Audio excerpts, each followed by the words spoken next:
আসসালামু আলাইকুম গাইস, আপনারা কেমন আছেন? আশা করি আপনারা ভালো আছেন। তো টাইটেল এবং থাম্বনেল দেখে আপনারা বুঝে গেছেন আজকে কী ধরনের ভিডিও হবে। তো বেশি কথা না বাড়িয়ে ভিডিওটি শুরু করা যাক। সময় কম, শুরু করো। শহীদ আবু সাঈদের পরিবারের সাথে দেখা করতে যাচ্ছেন অন্তর্বর্তী সরকারের প্রধান পদদেষ্টা এবং নোবেল জয়ী ডক্টর মোহাম্মদ ইউনূস। আজকে সকালে হেলিকপ্টার যোগে তিনি রংপুর যাবেন বলে জেলা প্রশাসনের সূত্রে নিশ্চিত করা হয়েছে। এ সময় নিহত আবু সাঈদের কবর জিয়ারত করবেন বলেও জানা গেছে।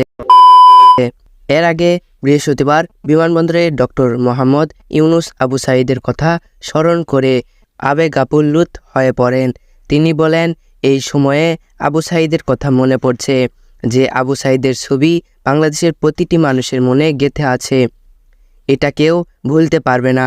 কি অবিশ্বাস্য, একটা সাহসী যুবক বন্দুকের সামনে দাঁড়িয়ে আছে এবং তারপর থেকে আর কোনো যুবক কোনো যুবতী হার মানেনি, সামনে এগিয়ে গেছে এবং বলছে, যত গুলি মারতে পারো, আমরা আছি।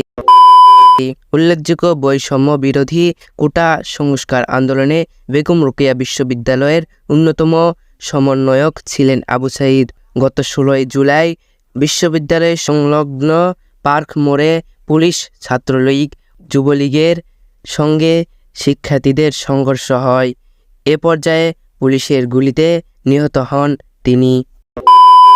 আজকে ভিডিও এই পর্যন্তই। ভিডিওটি ভালো লাগলে অবশ্যই লাইক করবেন এবং চ্যানেলে নতুন হয়ে থাকলে চ্যানেলটি সাবস্ক্রাইব করবেন এবং বেল নোটিফিকেশনটি অন করে রাখবেন পরবর্তীতে আমাদের ভিডিওগুলো সবার আগে পাওয়ার জন্য। টেক কেয়ার, আল্লাহ হাফেজ।